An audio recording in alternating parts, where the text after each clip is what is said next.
वैसे तो पंक्चुअल आप तो पंक्चुअल आदमी हैं, आप तो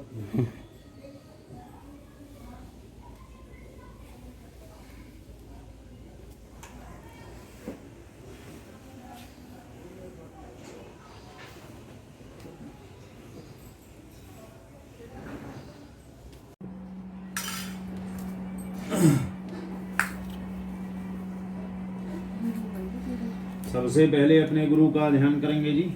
ओम गुरुर्ब्रह्मा गुरुर्विष्णु गुरुर्देवो महेश्वरा गुरुर् साक्षात् परब्रह्म तस्मै श्री गुरवे नमः। ओम अखंडमंडलाकारं व्याप्तं येन चराचरं तस्पदं दृष्टमेन तस्मै श्री गुरवे नमः। ओम ज्ञानमूलं गुरुर्मूर्ति पूजामूलं गुरुर्पदं मंत्रमूलं गुरुर्वाक्यं मोक्षमूलं गुरुर्कृपा। ओम गुरुर्चरणकमलेभ्यो नमः। आवाहयामि स्थापयामि पूजयामि च नमो नमः।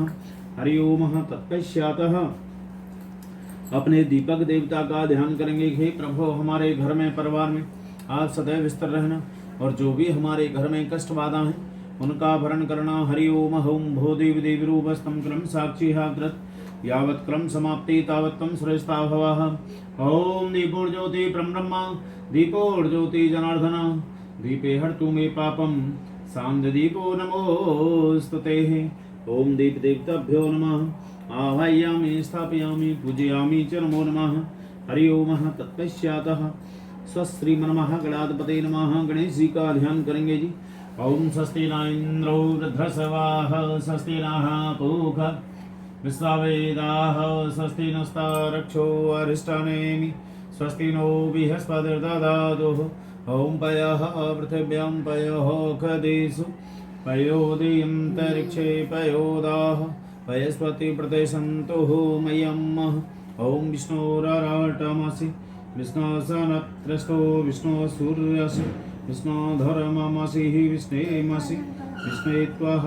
ओम अग्निर्देवतः वातो देवता सूर्यो देवतः चन्द्रमा देवता वशिवो देवतः रुद्रा देवता मर्तो देवतः विश्वे देव देवता बृहस्पतीन्द्रो देवता वरुणो देवता। ओम ह्योः शान्ति अन्तरिक्षे शान्ति पृथिवी शान्तिरापः शान्तिरूपदयः शान्ति वनस्पतयः शान्ति विश्वे देव शान्ति ब्रह्म शान्ति सर्वगुण शान्ति शान्तिरेव शान्ति सामा शान्तिरिति। ओम शुभ शान्तिर्भवतु।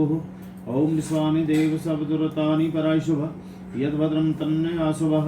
एक वै प्रतिष्ठानं तेन यगमव तेन यगपतम् तेन माववां गणेभ्यो गणपतवसवो नमो नमो व्रातेभ्यो व्रातवसवसवो नमो नमो विरूपेभ्यो विश्वरूपे वसवो नमो नमो।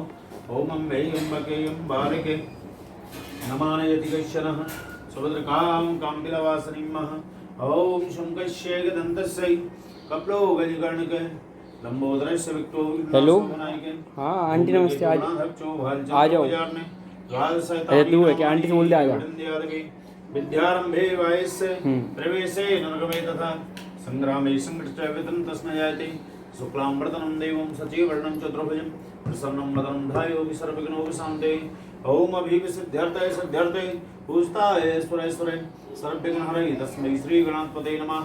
लक्ष्मीनारायणाभ्यां नमः महेश्वराभ्यां नमः वाणीहरणगर्भाभ्यां नमः सचीप्राणाभ्यां नमः मातृकमलेभ्यो नमः इष्ट देवताभ्यो नमः कुल देवताभ्यो नमः वास्तु देवताभ्यो नमः सर्वेभ्यो देवेभ्यो नमः सर्वेभ्यो तीर्थेभ्यो नमः सर्वेभ्यो ब्राह्मणेभ्यो नमः। हरि ओम। श्रीमन्महागणाधिपतये नमः।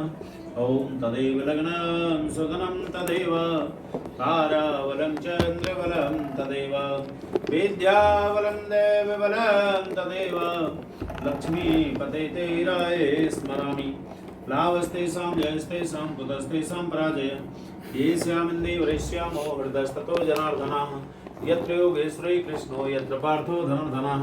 हरि ओम। ओम गं गणपतये नमः। आवाहयामि स्थापयामि पूजयामि च नमो नमः।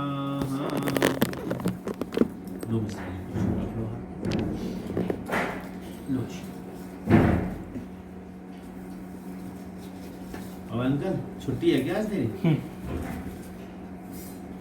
छुट्टी है? हिंदी बोल रहा हूँ मैं, कोई उर्दू तो बोल रहा हूँ।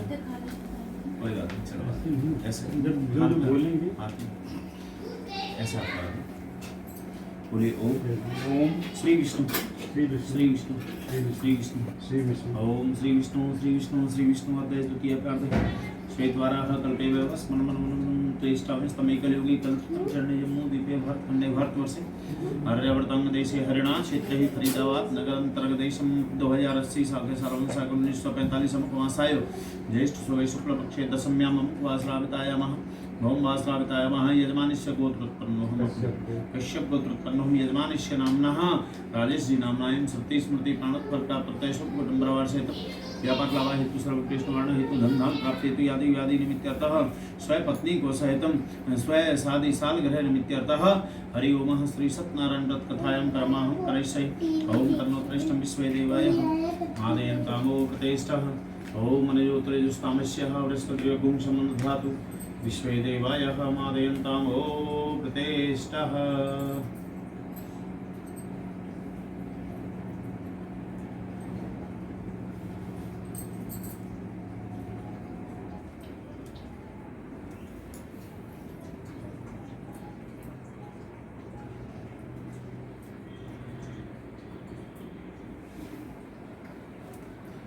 छोटे ओम एनबद्धो बलिराया दानवेन्द्रो महाबले तेन त्वमेव वदनामि रक्षे वाचलवाचलाः। आजा भैया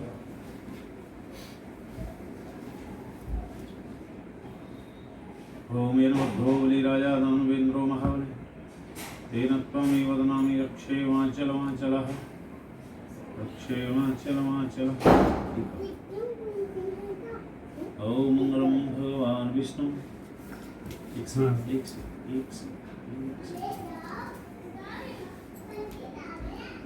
ओम गंधद्वाराधिष्ठान विष्टां कृष्ण ईश्वरी सर्वभूतानां तां हो भे श्रम। आ जा भाई आ जा। क्या बोल के आया? किससे बोल के आया? दीदी से क्या बोल के आया? पास में तो गुंडागर्दी सही चल रही है तेरी? हाँ इसकी तो जबरदस्त, ये तो अपने पापा को धमका देता है भाई बड़ी शिकायत मिल रही है तेरी तो हैं? लट्टी का मंगल सिंह बना दो तुझे। ओ भाई छू लिया पहले ही। आ जी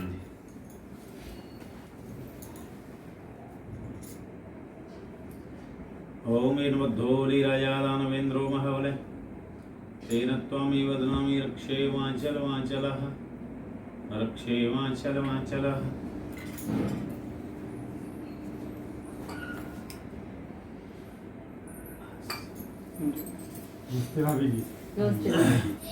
राधे कृष्ण राधे कृष्ण।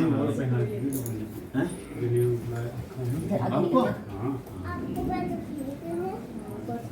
हरि ओम ओम गणनंता गणपति गंगवामहे प्रणंता प्रेमति गंगवामहे निधिनंता निधिपति गंगवामहे वसोमयाहं जानि गर्धं मातुं जासि गर्भदम्मः ओम अम्बे अम्बके अम्बालिके नमानेति गैश्चनः सौद्रकाम कामपिलवासिनीमः ओम गौरी गणेश देवताभ्यो नमः आवाहयामि स्थापयामि पूजयामि च नमो नमः।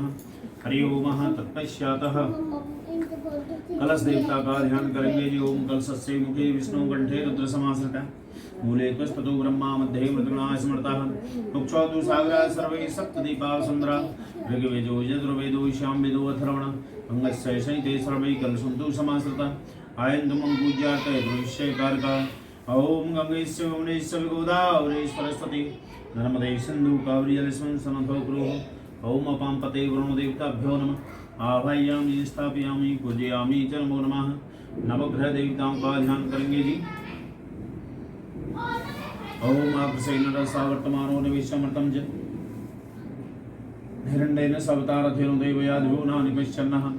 ओम भूर्भुवः स्वः सूर्याय नमः चन्द्रमसे नमः भवाय नमः बुधवे नमः गुरुवे नमः शुक्रवे नमः शनये नमः राहुवे नमः केतवे नमः। नवग्रह देवताभ्यो नमः पंचलोकपाल देवताभ्यो नमः क्षेत्रपाल देवताभ्यो नमः आवाहयामि स्थापयामि पूजयामि च नमो नमः। हरि ओम तत्पश्चातः नौ देवियों का ध्यान करेंगे जी। ओम प्रथम शैलपुत्री च, द्वितीय ब्रह्मचारिणी, तृतीय चंद्रघंटेति, कुष्मांडेति, चतुर्थकम पंचम स्कंदमातेति, षष्ठम कात्यायनी च, सप्तम कालरात्रिश्च, महागौरी च, अष्टम नवम सत्यधात्रिश्च, दुर्गे विकीर्तते। ओम जयंती मंगला काली भद्रकाली कपालिनी दुर्गा क्षमा सवा धात्री सुधा स्वाहा नमस्ते। ओम सर्वेभ्यो देवेभ्यो नमः। आवाहयामि स्थापयामि पूजयामि च, नमो नमः। हरि ओम। भगवान सत्यनारायण का ध्यान करेंगे जी। ओम विष्णुराटमसि विष्णुसन प्रस्थो विष्णु सूर्यसि विष्णुधरमसि विष्णुमसि विष्णुत्वः।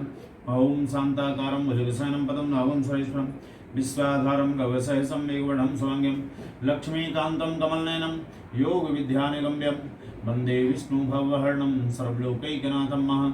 ओम सच्चिदानन्दरूपाय विश्वोत्पत्त्यादिहेतवे तापत्राय विनाशाय श्रीकृष्णाय वयं नमः। ओम सर्वेभ्यो देवेभ्यो नमः। आवाहयामि स्थापयामि पूजयामि च, नमो नमः। जल के छींटे लगाएंगे जी। ओम उपाधि उपाधि मुखे रकम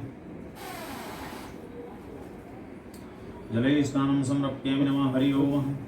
बस ओम शीतवस्त्राणैनुकुलजनवर्णे अया पूज्यार्धवस्त्राणि ग्रहणापरमैश्वरः। हरि ओम। ओम श्री घृणिचन्द्रं गन्ध्याडं सुमनोहरं लेपनरेष्टं चन्द्रं प्रतीर्तामः। ओम गन्धद्वारा दुरादुष्टा नित्यपुष्टां करिष्णुं ईश्वरी सर्वभूतानां तां हो भीः श्रमः। ओम अक्षतां पुष्पां समर्पयामि नमः। हरि ओम। ओम मिष्ठानान्ते मिष्ठानं समर्पयितुं नाभ्या आसीदन्तरिक्षों शीष्णोदोः समवर्ततावतभ्यां भूमिदृशा श्रोता तथा लोकामकल्पयन्नः।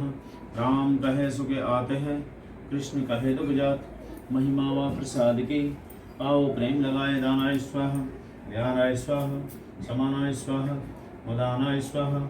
ओम ऋतुफलान्ते ऋतुफलं समर्पयितः।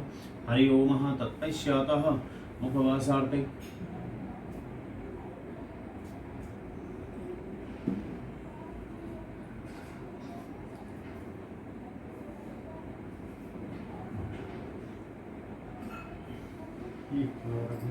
पाँच हो गए। इतनी भूल थोड़ी है मेरे अंदर।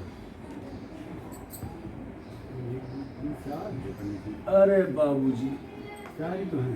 चार कैसे? एक, हाँ, दो, हाँ, तीन, हाँ। एक के लंबे अच्छा, अच्छा, चार, अच्छा, हाँ। एक। अच्छा, चुप।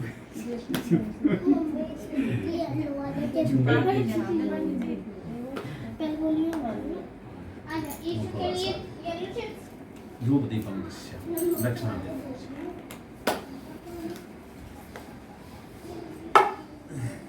ऐसे भूलेंगे तो एक दिन का काम है। सही बात। यथाशक्ति दक्षिणा द्रव्यम समर्पयितः नमस्कारं करोमि। ओम विघ्नेश्वराय वरदाय हरि ओम। ओम गजाननं भूतगणाधिसेवितं कपित्तजम्बुफलचारुभक्षणं उमासुतं शोकविनाशकारकं नमामि विघ्नेश्वरपादपङ्कजम्। ओम ब्रह्मा मुरारी त्रिभुवनाधिकारी भानु सते भूमिसुतोपदेश्य गुरुश शुक्र शनि राहु केतवे सर्वे ग्रह शान्तिग्रहा भवन्तु। ओम सर्वेभ्यो देवेभ्यो नमः। आवाहयामि स्थापयामि पूजयामि च, नमो नमः। बोलिए सत्यनारायण भगवान की जय।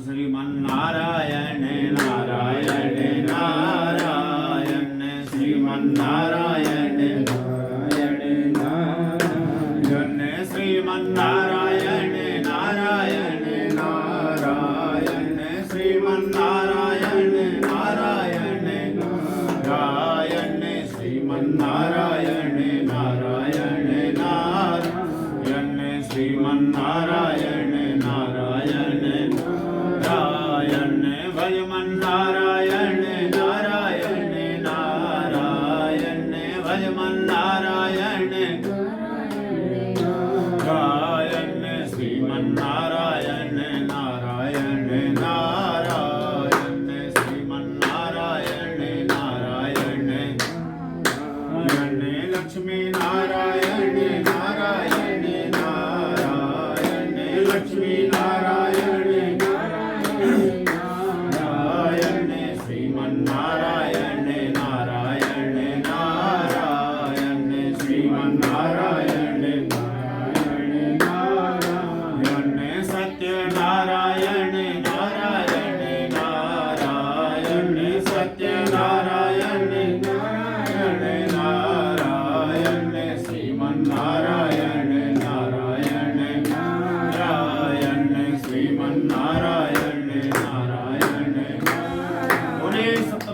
भगवान की जय। छोटू घंटी को टीका दे दियो पीछे। आज नैमिषारण्य तीर्थ में 88,000 ऋषि इकट्ठे हुए और आपस में विचार करने लगे कि आगे कलयुग आने वाला है। निश्चित है कि कलयुग में आदमी बुरे कर्म करेगा, पाप कर्म करेगा, और ये भी आपको पता है कि जो आदमी पाप कर्म करता है वह नरक हो जाता है।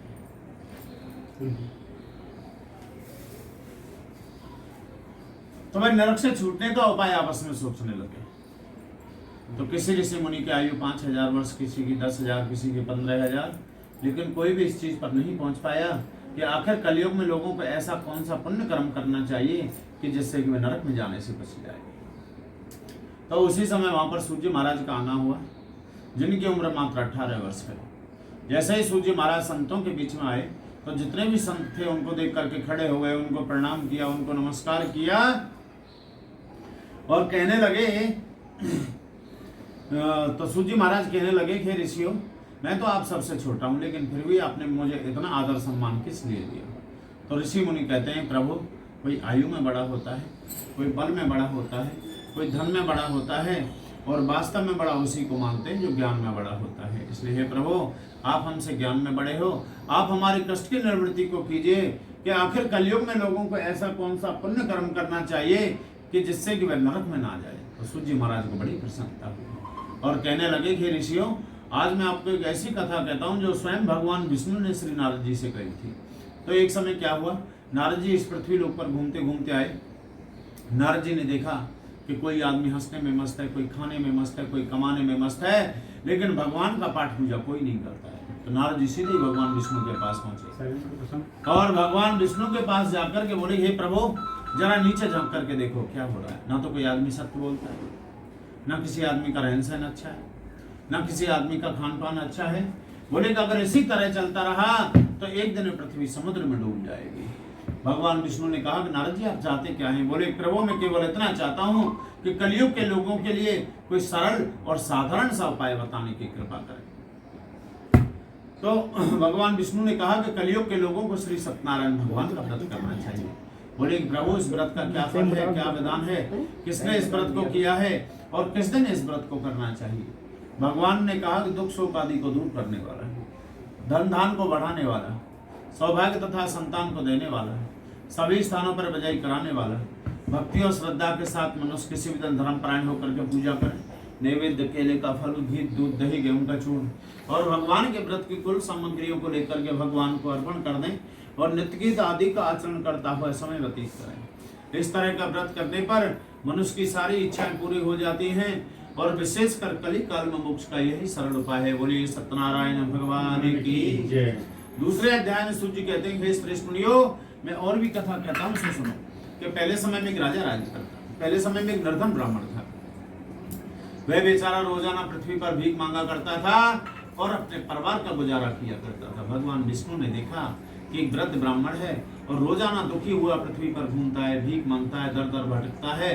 कुछ भी हो, मैं इस ब्राह्मण के दुख अवश्य दूर करूंगा। भगवान विष्णु ने क्या किया कि एक बूढ़ा ब्राह्मण का रूप धारण खुद ने किया और उस ब्राह्मण के पास जाकर के पूछा कि विप्र, आप नित्य बेचैन हुए पृथ्वी पर क्यों घूमते हैं? मुझसे सब कहो, मैं सब सुनना चाहता हूँ। वृद्ध ब्राह्मण ने कहा, प्रभु मैं बहुत निर्धन हूँ और भिक्षा के लिए पृथ्वी पर घूमता हूँ।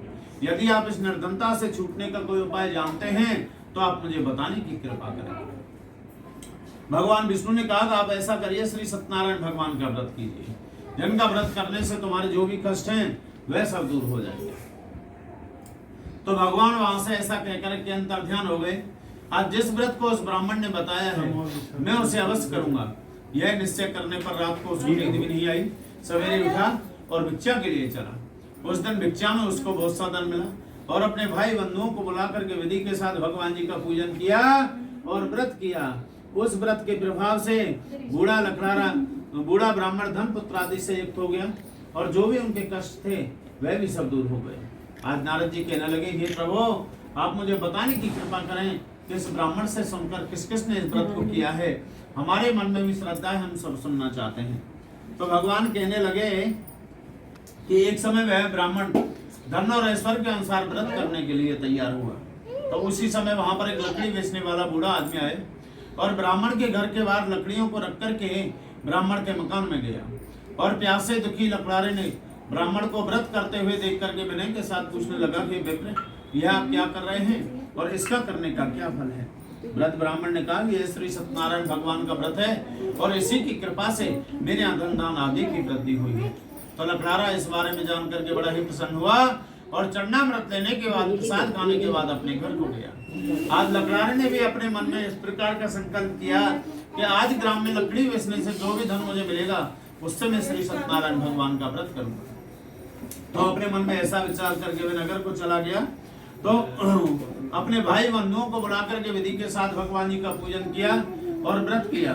उस व्रत के प्रभाव से बूढ़ा लकड़ारा धन पुत्र आदि से युक्त हो गया और संसार के समस्त सुख भोग करके अंत में वैकुंठ धाम को प्राप्त हो गई। बोले सत्यनारायण भगवान की जय। तीसरे अध्याय में सूत जी कहते हैं कि श्रेष्ठ सुनियो, मैं और भी कथा कहता हूँ, सुनो। कि पहले समय में एक राजा राज करता था। तो एक दिन वह राजा वन में शिकार खेलने के लिए गया। तो जब वह वापस एक राजा था, तो एक दिन उसने अपनी पत्नी के सहित श्री सत्यनारायण भगवान का व्रत एक नदी के किनारे किया। तो उसी समय वहां पर एक वैश्य आया जिसके पास व्यापार के लिए बहुत साधन था। तो नाव को किनारे पर ठहरा करके राजा के पास गया और राजा के पास जाकर के बोले कि राजन, ये आप क्या कर रहे हैं और इसका करने का क्या फल है? राजा ने कहा कि पुत्रादि प्राप्ति के लिए महाशक्तिवान श्री सत्यनारायण भगवान का व्रत तथा पूजन किया जा रहा है। वैश्य ने कहा कि मेरे भी कोई संतान नहीं है और मैं भी इस व्रत को अवश्य करूंगा। तो अपने मन में ऐसा विचार करके अपने घर को चला गया और इस संतान देने वाले इस व्रत का उत्तम समाचार अपनी पत्नी से कहा और कहा कि जब हमारी संतान हो जाएगी तब हम इस व्रत को अवश्य करेंगे। तो अपने मन में ऐसा विचार करके वह नगर को चला गया। तो कुछ समय पश्चात सांसारिक धर्म में प्रवृत्त होकर के श्री सत्यनारायण भगवान की कृपा से उनकी पत्नी गर्भवती हो गई तथा 10वें महीने उनके एक सुंदर कन्या का जन्म हुआ। वह कन्या दिनों दिन इस तरह बढ़ने लगी जैसे कि शुक्ल पक्ष का चंद्रमा बढ़ता है। तो कन्या का नाम कलावती रखा गया। तब मीठे शब्दों में अपने पति से कहा कि आपने जो संकल्प किया था कि भगवान का व्रत करूंगा, अब आप उसे पूरा करिए। साधु ने कहा कि प्रिय, इसके विवाह पर कर दूंगा। अपनी पत्नी को आश्वासन देकर के वह नगर को चला गया। तो पलक झपकते ही 16 साल व्यतीत हो गए, लेकिन उसने श्री सत्यनारायण भगवान का व्रत नहीं किया। जब सखियों के साथ उसने अपनी पुत्री को खेलते हुए देखा तो तुरंत दूत बुला करके कहा कि मेरी पुत्री के वास्ते कोई श्वेत वाणिक पुत्र देख करके लाओ। दूत साधु की आज्ञा पाकर के कंचन नगर पहुंचे और वहां पर बड़ी देखभाल करने के बाद लड़की के वास्ते एक श्वेत वाणिक पुत्र को ले आए। साधु ने अपनी पुत्री का विवाह भी कर दिया, किंतु दुर्भाग्य से श्री सत्यनारायण भगवान के व्रत को करना भूल गया। तो श्री सत्यनारायण भगवान उन पर क्रोधित हो गए और उनको श्राप दिया कि तुम्हें दारुण दुख प्राप्त होगा। अपने काम में कुशल साधु बनिया अपने जमाई को लेकर के रतनपुर नगर पहुंच गए और वहां पर दोनों ससुर जमाई राजा चंद्रकेत के नगर में व्यापार करने लगे। एक रोज श्री सत्यनारायण भगवान की माया से प्रेरित चोर किसी राजा का धन चुरा कर किसी गरीब आगे जा रहे थे, किंतु राजा के दूतों को पीछे से आता देख करके चोर ने घबराकर भागते भागते धन को चुपचाप वहीं रख दिया जहां दोनों ससुर जमाई ठहरे हुए थे। तो राजा का धन रखा देखा और दोनों को बांध करके ले गए और राजा के पास जाकर के बोले कि राजन, ये 2 चोर हम पकड़ कर लाए हैं, देख कर के आज्ञा दें। राजा की आज्ञा ने उन दोनों को कठोर कारावास में डाल दिया और जो भी उनका धन था वह भी सब छीन लिया। उसी श्राप के द्वारा उनकी पत्नियां भी घर पर बहुत दुखी हुई और घर पर जो धन रखा था उसे चोर चुरा करके ले गए। शारीरिक तथा मानसिक पीड़ा से अति दुखित होकर के अन्न की चिंता में कलावती एक ब्राह्मण के घर गई। वहां उसने श्री सत्यनारायण भगवान की कथा सुनी और प्रसाद ग्रहण करने के बाद रात को घर आई। माता ने कहा कि पुत्री, दिन में कहाँ थी, वह तेरे मन में क्या है? पुत्री ने कहा कि मैंने एक ब्राह्मण के घर में श्री सत्यनारायण भगवान का व्रत तथा पूजन देखा है। तो कन्या के वचन सुनकर के लीलावती भी भगवान के पूजन की तैयारी करने लगी और अपने भाई बंधुओं को सहित विधि के साथ भगवान जी का पूजन किया और व्रत किया। उस व्रत के प्रभाव से वर मांगा कि मेरे पति तथा दामाद शीघ्र ही आ जाएं और हम सब का अपराध क्षमा करो। उनके दीन वचन सुनकर के श्री सत्यनारायण भगवान प्रसन्न हो गए और राजा चंद्रकेत को सपने में दिखाई दे करके कहा कि राजन, दोनों वैश्यों को प्रातः ही छोड़ दो और जो भी धन थे उन्होंने उनका ग्रहण किया है वह वापस दे दो, नहीं तो तेरा राजपुत्र आदि सारा नष्ट कर दूंगा। राजा ने सभा में अपना सपन सुनाया और दोनों को मुक्त करा करके सभा में बुलाया। दोनों ही आते देख राजा को नमस्कार किया, कहा हे महानुभावो, भावी को कठिन दुख प्राप्त हुआ है, अब तो में कोई भय नहीं है। ऐसा कहकर के उनको नए नए वस्त्र आभूषण पहनाए और जो भी उनका धन लिया था उनसे दूना धन देकर के विदा किया और दोनों वैसे अपने घर को चल दिए। बोलिए सत्यनारायण भगवान की जय। चौथे अध्याय में सूत जी कहते हैं, हे श्रेष्ठ मुनियो, मैं और भी कथा कहता हूं, सो सुनो। वैष्णव ने मंगलाचार करके यात्रा आरंभ की और अपने नगर को चला। अपने नगर के निकट पहुंचते ही श्री सत्यनारायण भगवान ने उनकी परीक्षा ली और एक दंडी का रूप धारण करके आए और आकर के पूछा कि वैसे तेरी नाम में क्या है? अहुवाणी वाणी पुत्र हंसता हुआ बोला कि मेरी नाम में तो बेलपत्ती आदि वरे हैं, बेलपत्ती आदि वरे हैं। तो वैश्य का कठोर वचन सुनकर के भगवान ने कहा कि तुम्हारे वचन सत्य हो। ऐसा कहकर के वहां से कुछ दूर जाकर के समुद्र के किनारे बैठ गए और वैश्य ने नित्यक्रिया करने के बाद नाव को ऊंची उठी देख करके अचंबा किया और नाव में बेलपत्ती आदि देख करके मूर्छित होकर के जमीन पर गिर पड़ा। फिर मूर्छा खुलने पर बड़ा ही शोक करने लगा। तब उनका दामाद बोला कि आप शोक ना करें, यह सब भगवान का श्राप है, अतः उनकी शरण में हमको चलना चाहिए, तभी हमारी मनोकामना पूरी होगी। तो दामाद के वचन सुनकर के वे भगवान के पास पहुंचे और अत्यंत भक्तिभाव से नमस्कार करके कहा, हे प्रभु, हमने जो आपसे सत्य वचन कहे हैं उनको आप क्षमा करो। ऐसा कहकर के मोहन शोका तो रोकर के रोने लगा। तब दंडी भगवान ने कहा, हे वाणिक पुत्र, मेरी आज्ञा से तुम्हें बार बार दुख प्राप्त हुआ है, क्योंकि तूने मेरी पूजा का संकल्प किया था, लेकिन तूने मेरी पूजा अभी तक नहीं की। तब साधु ने कहा कि प्रभु, आपकी माया मोहित ब्रह्म आदि आपके रूप को नहीं जान सकते, तब मैं अज्ञानी कैसे जान सकता हूँ? आप प्रसन्न हुई, मैं सामर्थ्य के अनुसार आपकी पूजा करूंगा, मेरी रक्षा करो और पहले के समान नौका में धन भर दो। उनके भक्तियुक्त वचन सुनकर के श्री सत्यनारायण भगवान प्रसन्न हो गए और आकाशवाणी हुई और उनकी इच्छा के अनुसार वर देकर के वहां से अंतर्ध्यान हो गए। तब उन्होंने नाव में आकर के देखा कि नाव धन से परिपूर्ण है।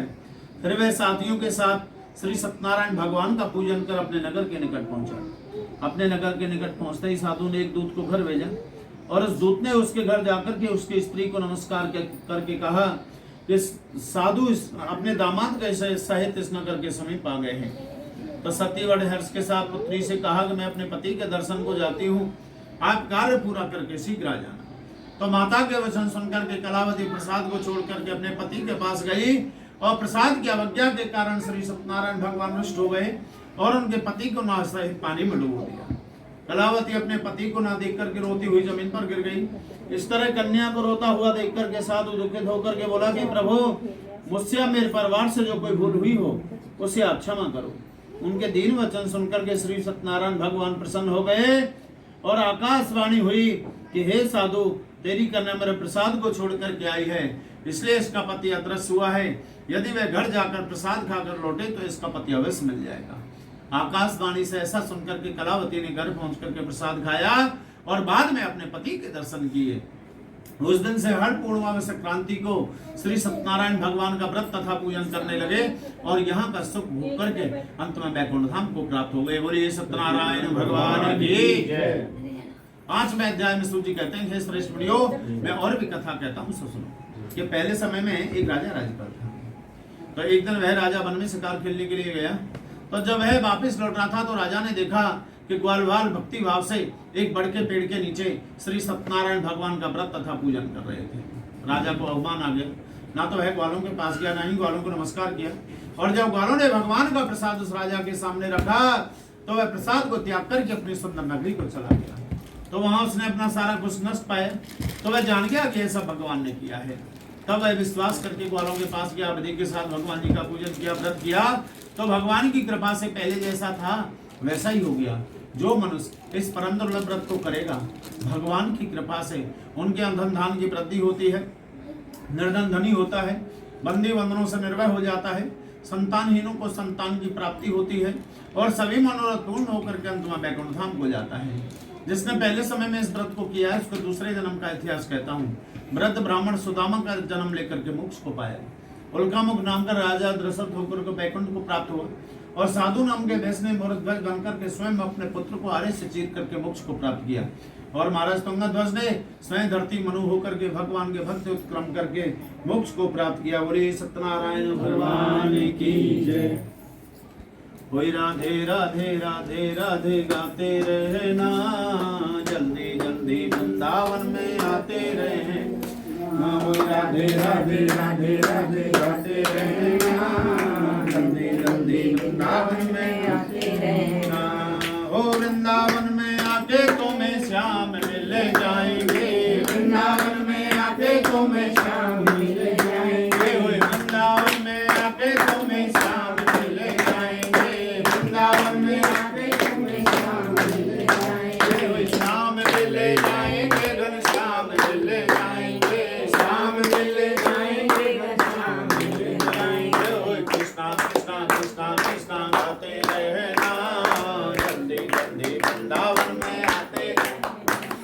कृष्णा कृष्णा कृष्णा कृष्णा गाते रहना, जल्दी जल्दी वृंदावन में आते रहना।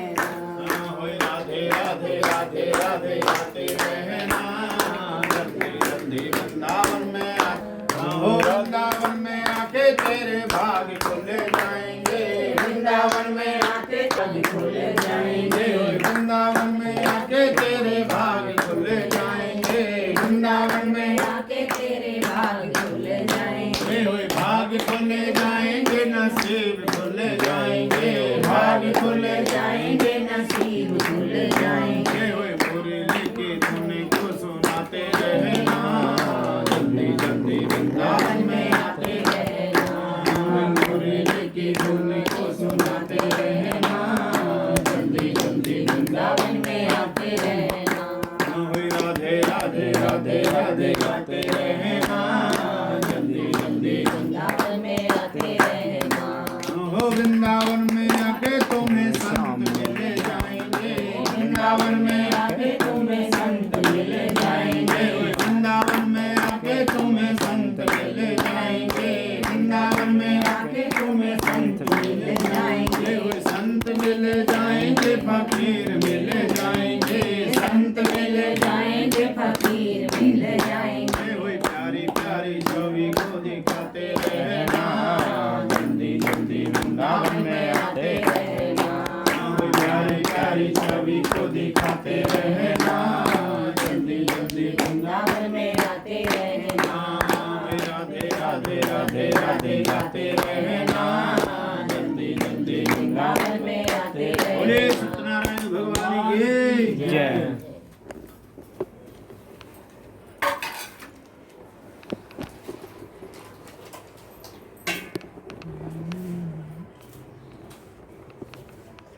बोलिए गोपुरुष भगवान की जय। ब्रह्मा गुरु विष्णु गुरुर्देवो महेश्वरा गुरु साक्षात् परब्रह्म तस्मै श्री गुरवे नमः स्वाहा।